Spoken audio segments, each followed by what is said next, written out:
Halo semuanya, welcome to Overthinking with SM, bareng gue Sahnas. Gue Maudi di Talk Santai buat kamu yang pikirannya ramai. Malam hari ini kita kedatangan gestar kita yang udah sering muncul ya di podcast kita berdua Nas, yaitu Raisa dan Aziz. Saya berbalik. Nah, malam hari ini kita mau bahas apa nih Nas? Malam hari ini kita mau bahas tentang topik bagaimana cara mengekspresikan diri yang kita lihat dari sudut pandang dua gestar kita yaitu Aziz dan juga Raisa. Nah, ngomong-ngomong Aziz dan Raisa ini sulit ya mengekspresikan diri apa gimana nih? Kalian berdua nih orang yang ekspresif banget atau terkesan sulit gitu? Kalau aku lebih ke sulit sih Kak, sama kadang sering salah juga sih cara mengekspresikannya sih. Kalau Raisa sendiri gimana nih? Kalau aku sulit sih Kak. Kan ini mengekspresikan diri tuh kayak kita memperlihatkan ke orang lain gimana diri asli kita gitu kan ya. Nah, kalau yang aku rasain di kuliah ini, kita tuh sebenarnya gak terlalu bisa nunjukin kita gimana gitu ya sifat aslinya, karena ya banyak orang-orang yang berbeda dan belum tentu dia mau menerima kita apa adanya gitu. Tapi kalau lebih ke ekspresi ya, kan aku orangnya sebenarnya ekspresif banget ya. Jadi kadang kalau lagi gak suka sama orang tuh kelihatan gitu. Oke. Jadi di sini tuh mengekspresikan dirinya tuh lebih ke ngasih tahu apa perasaan kita ya, bukan kayak raut wajahnya gitu ya. Gitu kali ya. Berarti menurut lo sendiri sebenarnya bentuk mengekspresikan diri itu adalah dengan cara menunjukin apa adanya diri lo. Jadi lo nggak nutupin apapun tentang diri lo, itu adalah definisi dari mengekspresikan diri. Ya betul, karena yang namanya mengekspresikan diri kan berarti kita ngasih tahu dong ke orang lain kalau kita tuh sebenarnya orangnya seperti ini. Kayak kalau kita senangnya apa, kita kasih tahu. Terus juga kayak misalkan kita nggak sukanya apa, kita bisa ngasih tahu ke mereka gitu loh. Jadi ya apa adanya diri kita sendiri ke orang lain gitu. Kalau dari aku ya. Oke, kalau menurut lo Ziz, apa sih arti dari mengekspresikan diri itu? Kalau dari diri Raisa kan tadi yang dia bilang ya, dengan cara menjadi diri sendiri dan tidak menutupi apapun tentang dirinya. Mungkin kalau buatku sih mungkin agak beda ya. Mungkin kalau cara mengekspresikan diri buatku ya cara menyalurkan apa yang sebenarnya gue rasain sendiri sih Kak. Kalau misalkan gue rasa gue sedang sedih, ya bakal gue harus menyalurkan itu, baik itu dengan kata-kata, dengan sikap, ataupun dengan banyak hal sih. Tapi mungkin akan lebih sering gue menempatkan dibuat sesuai dengan kondisi dan lingkungan sekitar. Kalau misalkan memang orang-orang di sekitar gue itu, jadi gue sering banget bangun barrier untuk beberapa lingkup pertemanan gitu, lingkup pertemanan ataupun lingkup sosial gitu. Jadi gue sering menyesuaikan cara gue menyalurkan ekspresi tergantung di mana gue berada dan situasinya bagaimana sih. Tergantung orang ya. Misal di situasi di depan, mungkin di situasi orang yang terlalu gue kenal, mungkin kalau misalkan gue marah, kalau baru bertemu pertama kali sama orang, mungkin gue tidak akan langsung marah dengan cara gue yang biasanya. Ya mungkin dengan menegur, dengan ya mungkin itu sebenarnya cara yang normal kan. Misal menegur ataupun nyindir dan lain sebagainya. Mungkin, tapi kalau misalkan itu adalah teman yang dekat, kita kan bisa langsung ngomong, gue nggak suka ini dan lain sebagainya. Berarti lebih ke tahu memposisikan diri ya, dan nggak bisa sembarangan untuk mengekspresikan diri ke orang lain, dan tentunya juga punya batasan tadi. Ya. Nah, pernah nggak sih di dalam satu lingkungan itu kalian berdua nih kayak ngerasa nggak bisa jadi diri kalian sendiri atau nggak bisa terlalu banyak mengekspresikan diri kalian gitu? Nah, itu ada ceritanya nggak, dan di lingkungan yang seperti apa kalian pernah merasa kayak kayaknya gue nggak bisa nih jadi diri sendiri, gue harus pakai topeng dulu nih buat kali ini gitu?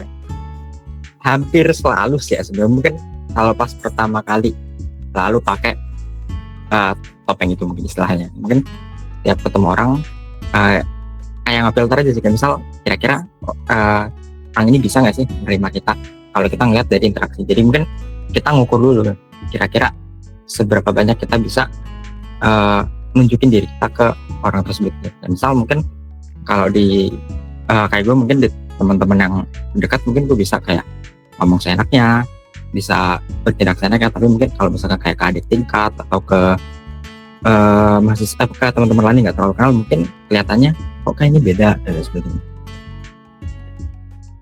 Nah, ada nggak cerita spesifiknya atau suatu kejadian gitu, lo tuh kayak pengen banget nih mengekspresikan diri, tapi karena yang lo lihat lingkungannya kayaknya nggak cocok deh kalau gua jadi diri sendiri.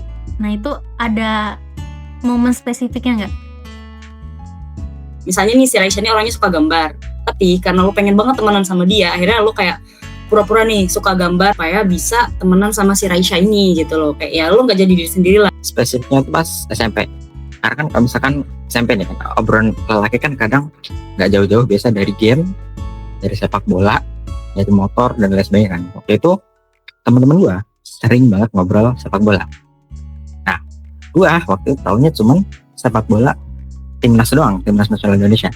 Nah kan yang dibahas teman-teman gue tuh sepak bola kayak yang di Eropa, misal kayak tadi bilang kayak Manchester United, liga-liga Eropa, liga Inggris dan sebagainya kan. Waktu itu tidak bisa nimbrung, gue nggak tahu apa yang diomongin, kayak semalam ada pertandingan ini yang bahas, sampai akhirnya gue coba ekspor biar sebenarnya gue nggak terlalu suka bola gitu kan, gue nggak terlalu menekuni, gue lebih cenderung kayak misal anime, manga dan lain sebagainya kan. Sampai akhirnya gue mencoba pura-pura suka sebenarnya, pura-pura suka, gue pelajarin, gue nonton bola juga, meskipun gue nggak paham sih strateginya, alurnya, dan tapi anehnya sampai hari ini karena gue ngulik waktu itu, akhirnya gue suka sih sampai sekarang sebenarnya. Oke. Kalau Raisa sendiri gimana nih? Kalau dari aku ya Kak, sebenarnya banyak sih cerita kayak gitu ya. Tapi lebih ke gimana ya? Aku kan orangnya gini ya Kak, kayak suka nyari tahu ya, kayak semua hal itu aku pertanyakan gitu lah ya. Nah, aku pikir itu adalah hal yang umum lah, hal yang sering terjadi, kayak pasti semua orang juga berpikir ada hal yang harus dipertanyakan gitu. Tapi ternyata ketika masuk kuliah itu dan ketemu teman-temanku yang lain, hal kayak gitu ternyata nggak umum gitu loh. Kayak kebanyakan dari mereka kayak ya udah let it flow aja, nggak semua hal harus dipertanyakan gitu. Jadi pada saat itu aku lagi cerita lah sesuatu yang menurutku menarik ya ke mereka, dan ternyata buat mereka itu adalah hal yang kayak itu mah nggak perlu lu pertanyakan gitu kan. Jadi pada saat itu langsung mikir nih, wah berarti nggak bisa dong, nggak bisa kita menunjukkan sifat asli yang sering bertanya ini gitu kan. Jadi akhirnya langsung kayak oh ya udah, berarti emang bukan orangnya aja, bukan tempatnya buat kita mengekspresikan diri kita sendiri gitu. Nah, kalau lu mau, gue penasaran nih, lo pernah nggak? Enggak sih, palingan gue kalau misalnya ada di satu lingkungan dan itu berasa nggak cocok, gue diem aja sih. Gue nggak mengeluarkan sepatah kata pun, nggak ada inisiatif interaksi juga. Pokoknya ya kayak invisible aja di satu waktu itu. Jadi ntar bisa menghilang tiba-tiba kayak tanpa disadari siapapun. Ya udah, nggak perlu menimbulkan nggak perlu menimbulkan kenapa Mot, lo kenapa Mot, gitu-gitu loh, kayak nggak ada pertanyaan lain gitu. Ya udah langsung hilang aja, karena menurut gue di satu lingkungan yang nggak cocok sama kita tuh nggak terlalu penting ya untuk stay di situ. Jadi keep energi aja dan menghilang dengan sendirinya. Gue sih gitu. Kalau lo gimana, Mas? Oke, kalau gue nggak pernah sih. Jadi saat pertama kali kenal itu gue akan selalu jadi diri gue.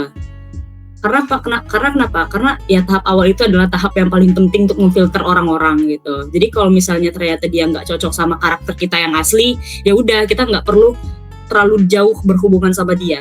Kayak contohnya waktu awal-awal kuliah, gue inget banget gue orangnya sangat individualis dan gue nggak mau berteman sama siapapun gitu. Yang menurut gue tuh mereka tidak masuk ke dalam standar gue untuk dijadikan teman. Nah dari semua teman-teman gue yang ada di kampus cuma 2 yang terseleksi gitu loh secara alami.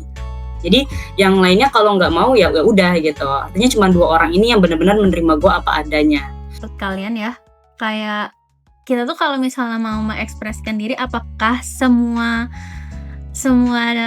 perasaan dalam diri kita tuh ya udah keluarin aja, atau tetap ada batasan yang harus kita jaga biar nggak terlalu dicap sebagai orang yang terlalu ceplas-ceplos atau sensitif atau gimana. Kan kadang kan ada ya orang kayak dia nggak suka nih sama sesuatu, padahal sesuatu itu padahal sepele gitu, tapi dia tuh mengekspresikan dirinya tuh terlalu baik ya, jadinya ya terkesan baperan lu nih gitu loh. Dia jadi nggak bisa mengkontrol diri dia untuk mengekspresikan diri tersebut gitu. Menurut kalian apa sih batasan untuk kita mengekspresikan diri di lingkungan luar gitu? Iya, kalau dari aku sendiri itu ya sebenarnya kan di kehidupan sosial kita tuh ada yang namanya norma sosial ya Kak.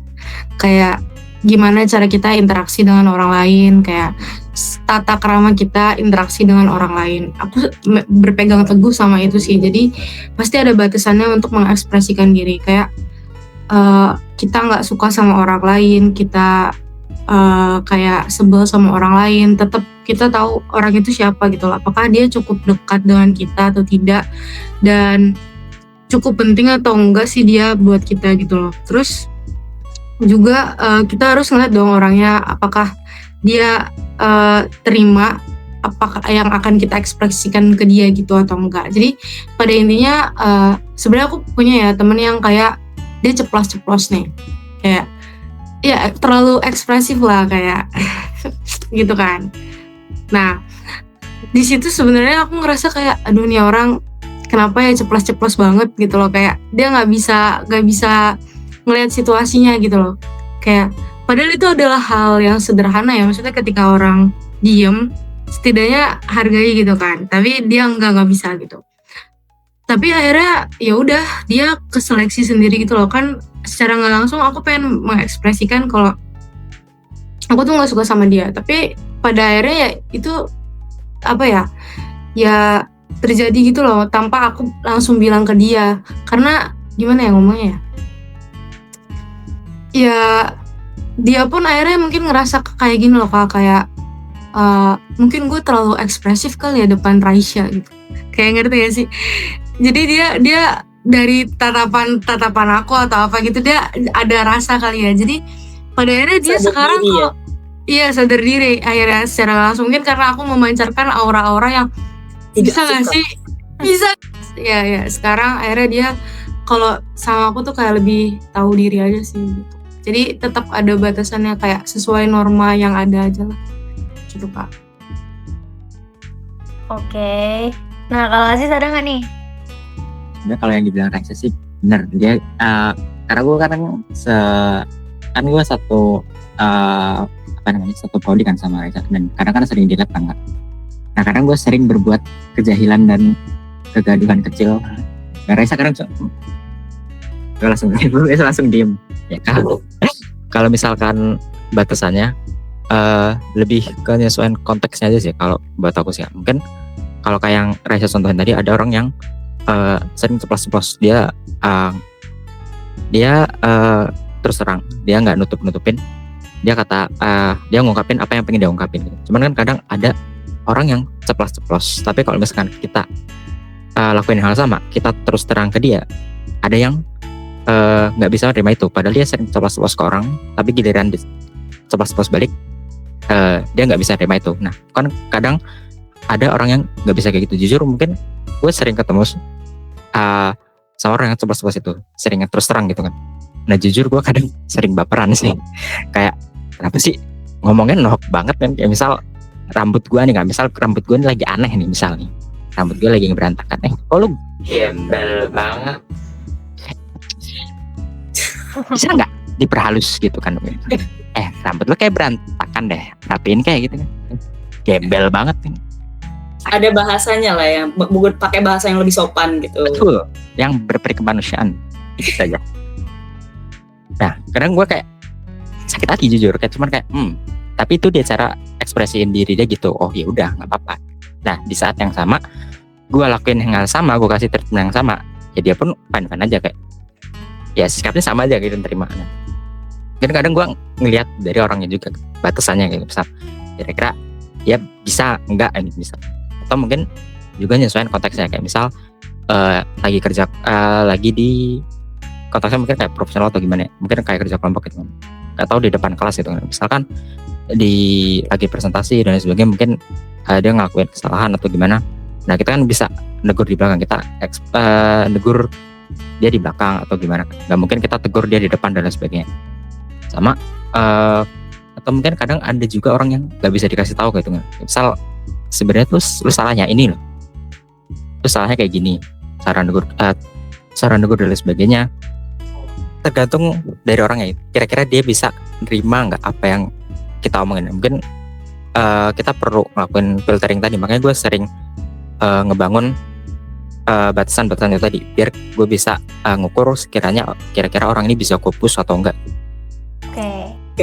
Oke, tapi tuh dari apa ya, semengalirnya pembicaraan kita tadi ya, kan kita tuh awalnya takut mengekspresikan diri karena mungkin lingkungannya kurang cocok kalau kita mengekspresikan diri, sampailah sekarang ada orang yang terlalu mengekspresikan diri kan ya. Nah, gue jadi kayak berpikir gitu, apakah kedua hal ini tuh sebenarnya nggak ada yang benar atau salah gitu. Kayak kalau misalnya kita nih ekspresif banget nih kayak orang yang sokap tadi itu. Nah, seberjalannya waktu dia ada di lingkungan yang harus kayak apa ya, dia ada di lingkungan yang mana dia tuh wajib banget menjaga perilaku dia, mengontrol cara bicara dia gitu, sehingga dia menjadi orang yang sebenarnya bukan diri dia gitu. Apakah hal tersebut malah mengubah seseorang itu menjadi nggak bisa jadi diri dia sendiri, atau malah itu lebih baik karena membuat dia sadar bahwa ada loh batasan atau norma yang wajib dipatuhi dalam bersosialisasi gitu. Nah, yang pengen gue tanya gitu kan ya, apakah kalau misalnya kita terlalu mendengarkan orang lain, jadinya kita tuh nggak bisa ekspresif lagi karena kita lebih takut dijudge atau nggak sesuai sama preferensi orang lain tersebut gitu loh. Kalian pernah nggak sih ada di mana ya, titik dimana kalian tuh sudah sangat ekspresif tapi kemudian kalian dijudge gitu?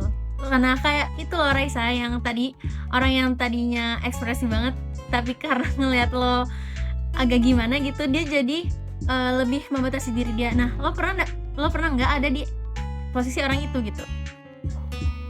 Pernah sih Kak, pernah lah, pasti pernah.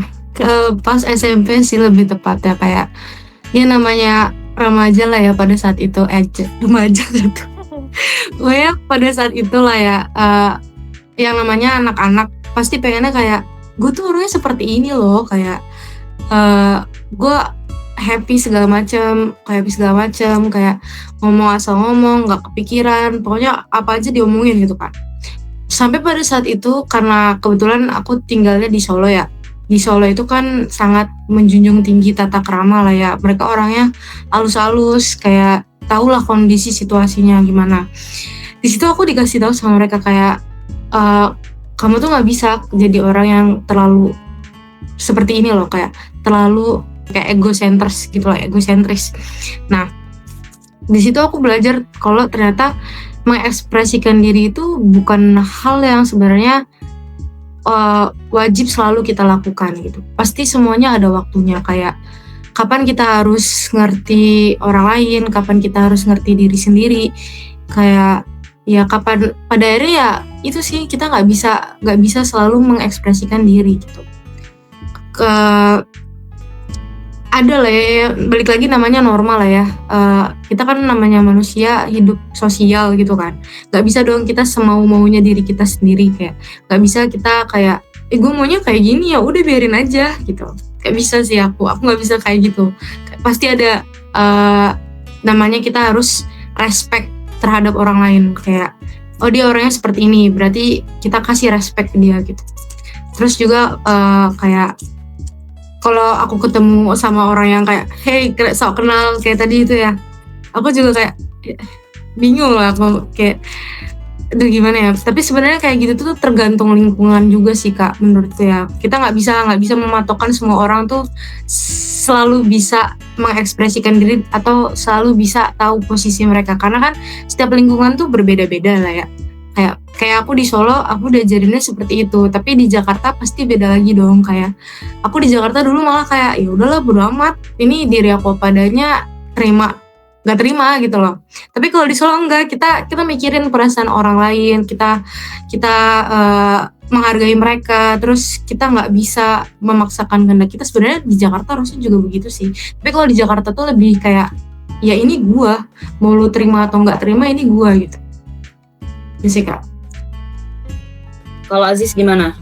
Jujur sih pernah sih ya, kayak misal dalam satu waktu mungkin dalam satu lingkup pertemanan mungkin ada beberapa yang udah kenal, sedangkan ada beberapa yang belum kenal gitu kan. Karena kan kita ekspresi kita ngelakuin apa yang kita lakuin aja kan. Kayak misal kita ngomongnya kenceng, atau misalkan ya mungkin dalam tanda kutip kita sering ngomong yang kasar kan ya, istilahnya agak kasar dan lain sebagainya. Mungkin kadang ada beberapa teman-teman yang ngeliat kayak lu ngomong apaan sih gitu, kasar dan lain sebagainya. Kalau buat aku sih ngeliatnya itu sebagai feedback sih Kak, bukan sebagai itu adalah artinya orang lain bakal ngebentuk kita ataupun merubah cara kita bersikap. Ya benar sih, merubah cara kita bersikap dalam hal yang baik gitu. Kita ngeliatnya itu sebagai feedback kalau bahwasanya ya kita punya ekspresi kita sendiri, tapi kita juga punya kontrol gitu, sesuai dengan tempatnya, sesuai dengan orangnya, sesuai dengan kondisinya. Misal nih sering banget case-nya di kampus gitu kan. Sering kita ada di situasi mungkin kalau di kelas ya kita berjalan normal kan, tergantung dari pembawaan dosennya santai atau enggak. Tapi kadang ada dalam status formal, misal kayak di kegiatan seminar, ya ulah dan sebagainya. Kadang kan ada mereka nggak lihat audiensnya gitu, mereka gunain bahasa yang nggak sesuai gitu kan. Misal ada dosen tapi ngomongnya bukan santai tapi lebih ke arah kasar ya Kak sebenarnya. Nah itu kan harusnya ada kontrol gitu, kita bisa ngelihat, kita bisa menilai apa yang ada di depan kita gitu. Kita bisa kira-kira kita bisa nggak sih ngomong yang apa yang kita pikirin, atau kita harus nata ulang dulu kayak yang dibilang Kak Sanas tadi kan. Kayak lingkungannya, misal kita lagi di luar nih dengan teman-teman kita, mungkin kayak gue kan kasusnya Kak. Dan di lingkungan laki-laki kan kadang ada jokes-jokes yang agak parah kan, misal kayak jatuhnya personal gitu kan, misal kondisi diri dan lain sebagainya mungkin. Nah, itu kan kalau kita udah kenal kan ya fine-fine aja kan buat jadi jokes. Tapi kalau misalkan ada di lingkungan luar, misal kita lagi di nongkrong kayak di kafe dan sebagainya, kalau misalkan itu didengar sama orang yang lewat atau di orang yang sama, kira-kira itu bakal ngeganggu atau enggak? Kira-kira itu bakal berdampak buruk atau enggak? Nah itu mungkin jadi pertimbangan juga sih, ngelihat gimana caranya. Jadi kalau misalkan orang-orang menilai kita, apakah itu bakal membuat kita menutup diri ataupun merubah cara kita bersikap? Iya, tapi dalam hal yang baik sih tentunya Kak. Kalau kita ngeliat itu sebagai feedback mungkin. Tapi mungkin kalau misalkan aku kayaknya, kalau Raisa kan pernah tinggal kecil di Solo ya. Kalau aku dulu, karena aku dari kecil sampai SMP mungkin dulu ada di kampung juga, ada di daerah Wonogiri, itu dekat Solo juga. Nah, kalau di sana itu kan mungkin adatnya masih dijaga banget ya. Dia ada istilah kayak tindak tanduk atau kayak tata krama lah istilahnya. Nah pas aku pindah ke Jakarta ngalamin hal yang sama, beda banget 180 derajat dari cara mereka bersikap, cara mereka berinteraksi satu sama lain. Itu kayak nggak ada yang ditutupin gitu. Misalkan kalau di sana tuh masih kayak ngelihat, ngasih kayak mempertimbangkan lah. Nah kalau di Jakarta itu tidak ada tutup menutupi. Kalau misalkan tidak suka ya itu tutup penyesuaian banget. Makanya akhirnya waktu itu gue jadi pendiam karena gue bingung cara merespon perubahan lingkungan yang sangat signifikan. Dan alasan kedua sih sebenarnya karena gue medok waktu itu, jadi sangat sulit menghilangkan. Nah itu juga sih, gue kadang pengen nimbrung, pengen ngomong, tapi karena logat itu masih melekat, jadi gue memilih diam. Oh, lu takut dijudge? Iya, takut dijudge ya saat itu. Dan gue ngeliat ada topik-topik yang sangat seru, yang sangat saya ingin timbrung. Saya juga tahu itu tapi tidak bisa karena logat medok itu. Tapi akhirnya gue bisa berekspresi dengan cara jadi itu punchline gitu kan. Ya gue jadi orang yang medok gitu. Bisa ditanya, gue sering ngeluarin logat-logat itu jadinya. Jadi mereka terima-terima aja. Oke, emang gitu orangnya gitu kan. Emang dia dari sono. Ya itu jadi bentuk penerimaan sih buat mereka. Jadi lo dikenal dengan satu ciri khas lo tadi ya, dengan aksen yang medok tadi dari Jawa. Betul. Ya, berarti membatasi diri itu ya harus tahu batasan dan tahu situasi juga ya. Nggak bisa semata-mata kita pengen nunjukin kalau diri kita tuh gini loh orangnya, tapi salah waktu dan salah tempatnya. Ya, Oke. kontrol diri itu penting banget. Benar, berarti alatnya membatasi kita dari semena-mena kepada orang lain itu adalah kontrol diri ya. Yes, karena banyak orang yang bilang jangan peduli omongan orang, tapi kenyataannya kita hidup di masyarakat, tentu kita juga harus menyesuaikan dengan aturan atau norma yang berlaku di masyarakat gitu. Dan tentunya ya ketika kita mengekspresikan diri yang kayak Aziz bilang tadi, gunakanlah bahasa yang baik, jangan sampai itu menyakiti orang lain. Overthinkingnya udah dulu ya, sampai ketemu di pusing selanjutnya. Bye.